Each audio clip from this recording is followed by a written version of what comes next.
Kurde no, ale to jest ładnie. Hale zamanirikana mwamala zenuruzi kazi walia ai masiwa. No to dzień dobry Państwu, witam Państwa na Komorach. Już wiem, że będzie tutaj bardzo ciężko. Na przykład w samym samolocie Komorczycy, bo ich bardzo łatwo poznać, ponieważ jest to kraj całkowicie muzułmański, więc wszyscy czarnoskórzy w samolocie, którzy byli poubierani w takie muzułmańskie stroje, no to można było przypuszczać, że to są Komorczycy. Więc jak wysiadali z samolotu, to masowo zabierali te takie, wiecie, gówniane słuchawki, co dają w samolotach, żeby sobie tam filmy oglądać. To jak po prostu gdzieś leżały na jakimś siedzeniu te słuchawki, to jest po prostu zabierali i pakowali do plecaków. No, a mój taksówkarz, który mnie wiózł z lotniska do Moroni, to z samochodu, który jechał naprzeciwko, coś spadło. Tam jakaś paczka z jedzeniem, z owocami czy czymś takim. To po prostu się zatrzymał, wziął, schował do siebie samochód i pojechał dalej. Są tu też pewne kwestie, których się w ogóle nie spodziewałem. Czyli po pierwsze, nie ma tu publicznego transportu, więc nie mam pojęcia, jak będę się poruszał po wyspie, bo nie ma też żadnego wynajmu samochodów, skuterów, rowerów, nawet nie można nigdzie wynająć. Po prostu ta baza turystyczna tutaj nie istnieje. Ale co gorsza, nie ma też tutaj żadnych kantorów. I ponieważ ja mam tylko dolary, to mi tutaj powiedzieli, że z dolarami to ja tutaj sobie nie poradzę, bo oni tutaj dolarów generalnie nie przyjmują. Euro tak, dolary nie. No i teraz jestem bez pieniędzy i kuźwa szukam jakiegokolwiek sposobu, żeby coś z tym zrobić. No bo nie mam w ogóle pieniędzy, no i nawet sobie, kurde, butelki wody nie mogę kupić. No i jest jeszcze ten problem, że tu wszyscy gadają po francusku. Nikt, kurde, tutaj angielskiego nie zna. Ja im mówię, że ja nie rozumiem, co oni do mnie gadają. Ich to nie interesuje, oni sobie dali swoje pieprzą po francusku. I się kuźwa tu gadać nie da. Ale cóż, no, przygoda, nie? Ponieważ mogliście nigdy nie słyszeć w takim państwie jak Komory, tak jak niektórzy z was nigdy nie słyszeli o tym, że istnieje coś takiego jak Brunei, to wam pokrótce powiem. Komory to jest państwo wyspiarskie, położone między kontynentem afrykańskim a Madagaskarem. W skład archipelagu Komorów wchodzą 4 wyspy: Wielki Komor, Anjouan, Moheli i Mayotta. Natomiast na państwo Komory składają się tylko te 3 pierwsze wyspy, ponieważ Mayotta do dnia dzisiejszego jest częścią Francji. Bonjour. I don't speak French. Hej, hej. Musicie mi wybaczyć, ponieważ wynająłem sobie skuter i jeżdżę w kasku, dlatego będę miał przez cały odcinek bardzo brzydką fryzurę i to trochę psuje mój, jakby to powiedzieć, standardowy i seksowny wizerunek. Ale o czym chciałem powiedzieć? Wielki Komor, czyli ta wyspa, na której się obecnie znajduję, to jest jeden wielki, gigantyczny wulkan. Ten wulkan, nie wiem, czy to będzie na tej kamerce widać, ale jest tam za chmurami. Wulkan Kartala. Ma on 2300 metrów i jest jednym z najaktywniejszych wulkanów świata. W XXI wieku wybuchał on już 4 razy. Ostatni raz w 2007, czyli wcale nie tak dawno temu. I to, co widzicie tutaj, to jest właśnie po tym wybuchu lawowisko. Nie wiem, czy jest takie słowo, właśnie przed chwilą je wymyśliłem. Lawowisko, czyli jak wulkan wybuchł, to sobie tędy płynęła lawa, aż tam do oceanu. Dodam jeszcze, że na ten wulkan można wejść, tylko niestety trzeba to robić z przewodnikiem, to po pierwsze, a po drugie jest to całodzienna wyprawa.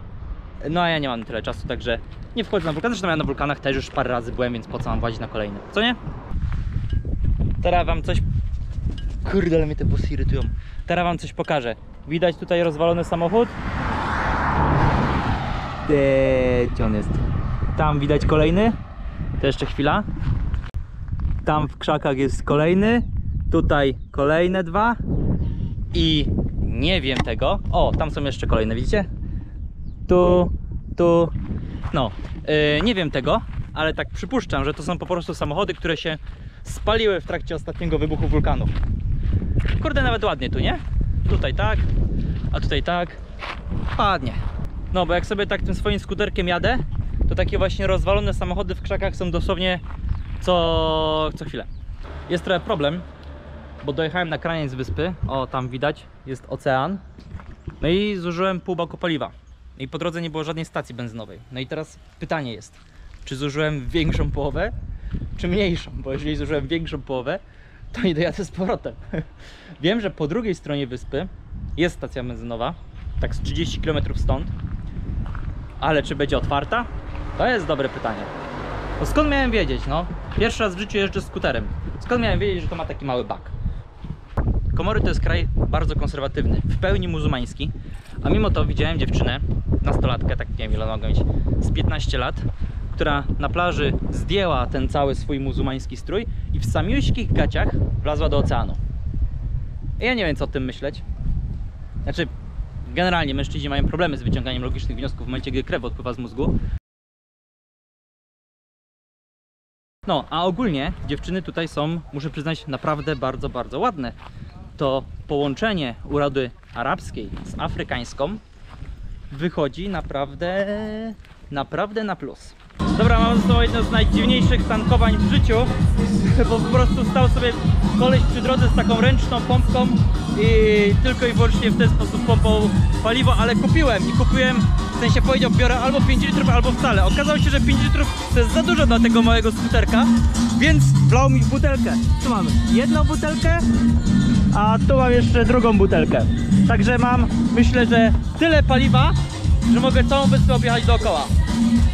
Na Komorach językami urzędowymi są języki francuski i arabski. Znajomość francuskiego jest tutaj powszechna. Znajomość angielskiego jest zerowa, dlatego jest spora bariera językowa, bo ja po francusku to dosłownie nie umiem nic. Natomiast językiem, którym gadają Komorczycy między sobą, jest język kreolski, który jest takim miksem Swahili i arabskiego. Sami Komorczycy to jest też miks różnych ludów Bantu, czyli tych Kenia, Uganda i tak dalej, Madagaskarczyków, to się jakoś nazywa, tylko nie pamiętam jak, i Arabów.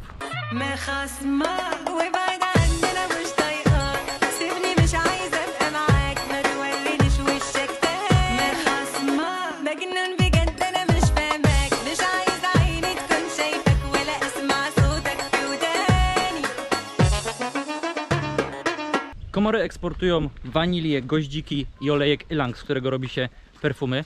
Podstawą gospodarki jest rolnictwo, natomiast jest ono jako tako rozwinięte tylko na Anjouan i Moheli. Na Wielkim Komorze praktycznie nie da się nic uprawiać.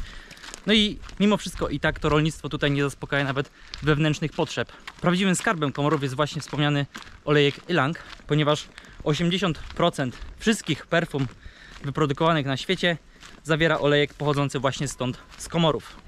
Najatrakcyjniejsza turystycznie jest wyspa Moheli. To jest wyspa bardzo dzika, bardzo słabo zamieszkana i na wyspie Moheli znajduje się plaża, jedno z niewielu takich miejsc na świecie, gdzie praktycznie przez cały rok klują się żółwie morskie i można sobie normalnie, ale fajnie. Problem jest tylko taki, że pomiędzy wyspami nie jest tak łatwo się poruszać. Jedynym polecanym turystom sposobem są samoloty. Samoloty pomiędzy wyspami kosztują około 100 euro w jedną stronę. Wiadomo, oczywiście są też łódeczki. Natomiast kilka lat temu wprowadzono zakaz, ponieważ te łódeczki często tonęły, więc łódeczkami turyści już nie mogą się poruszać. Ale ja na przykład poznałem Holendra, który stwierdził, że on jest szalony i taką łódeczkę sobie wziął. Taka łódeczka to jest 30 euro w jedną stronę, ale powiedział szczerze, że myślał, że zginą. Porzuciłem plany objechania całej wyspy. Powiem wam, taki miałem fajny dzień, naprawdę zajebisty dzień. A potem się wywaliłem na skuterze i trafiłem do szpitala tutejszego i mam tak opatrzoną nogę, natomiast ja uważam, że mam palec złamany, tylko że nie mieli rentgena, żeby to sprawdzić. No, znaczy ogólnie spoko, bo lokalna społeczność się mnie natychmiast zajęła. Jakiś facet wsadził mnie w samochód i zawiózł właśnie prosto do szpitala i jeszcze potem mi zapłacił za to opatrzenie w tym szpitalu. Mimo iż ja mam pieniądze i mówiłem, że zapłacę sam za siebie, to on nie, nalegał, że on za mnie zapłaci. Jestem kurde cały poobdzierany, mam kolana poobdzierane, łokcie poobdzierane. Ale najbardziej to mnie ten palec martwi, bo mnie kurwa boli. No i nic, no. Wracam powoli do Moroni i... Ale jestem zły na siebie, strasznie. Bo wywaliłem się z własnej winy. No nic, będę musiał jakoś ten odcinek dokończyć, Więc Komory po raz pierwszy zostały zasiedlone prawdopodobnie około 800 roku przez żeglarzy z Azji Południowo-Wschodniej. Później były zasiedlane przez najróżniejsze jeszcze ludy, w większości Madagaskarczyków, a w 1505 roku pojawili się tu Portugalczycy, którzy od tego momentu zaczęli robić sobie tutaj przystanki w drodze do Indii. W pierwszej połowie XIX wieku wyspami zainteresowała się Francja i w końcu je sobie podporządkowała. Nie ma za bardzo informacji o tym, jak to zrobiła, natomiast są jakieś tam informacje, że wykorzystała tutaj romans tutejszej sułtanki z francuskim żeglarzem, ale niestety nigdzie nie znalazłem jakiegoś bardziej szczegółowego opisu tej całej sytuacji. Zmieniłem sobie przed chwilą opatrunek i miałem okazję lepiej się przyjrzeć temu swojemu palcowi, więc ogólnie mam dziurę w palcu. I pamiętam, że w szpitalu lekarz coś mówił, że mam ten kamień wybity w palec. Tylko że, znaczy no wydaje mi się, że w szpitalu byłem w lekkim szoku i wtedy to do mnie nie dotarło. Natomiast dotarło to do mnie teraz, że mam dziurę w palcu. Mama zawsze jak gdzieś wyjeżdżam, to mówi, że mam uważać na siebie. Ja jej zawsze mówię, że to jest bez sensu, że w podróży trzeba uważać na innych, bo ja sobie przecież sam krzywdy nie zrobię. No tym razem baba miała rację. Francja zakładała plantacje tylko przy brzegu, całość zysków wysyłając do Europy i nie inwestując w żadną infrastrukturę gdziekolwiek poza wybrzeżem. Dodatkowo zarządzanie było realizowane z Madagaskaru. Przed odzyskaniem niepodległości komory były bardzo biedne, w całym kraju była tylko jedna szkoła średnia, bardzo uboga infrastruktura. Dodatkowo otwarcie kanału sueskiego odcięło komory od szlaków handlowych, więc to plus brak jakichkolwiek zasobów naturalnych i bardzo słaba infrastruktura i zaniedbania ze strony Francji przed uzyskującym niepodległość państwem no nie wróżyły niczego dobrego. W 1975 roku komory zadecydowały o niepodległości. Deputowani z Majotty odmówili wzięcia udziału w głosowaniu, dlatego do dnia dzisiejszego Majotta jest wyspą osobną, cały czas podległą Francji. Od uzyskania niepodległości aż do 2002 roku władza na Komorach zmieniała się ponad 20 razy, za każdym razem w ramach zamachu stanu. Dopiero w 2002 roku przeprowadzono takie normalne wybory i od tego czasu jest w miarę spokój, tylko że obecny prezydent, który uzyskał władzę w 2016, bardzo mocno zwiększył władzę prezydencką. Można powiedzieć, że już jest takim troszkę prawie że dyktatorem, w sensie ma taką władzę już trochę jednoosobową, więc no też jest tak sobie.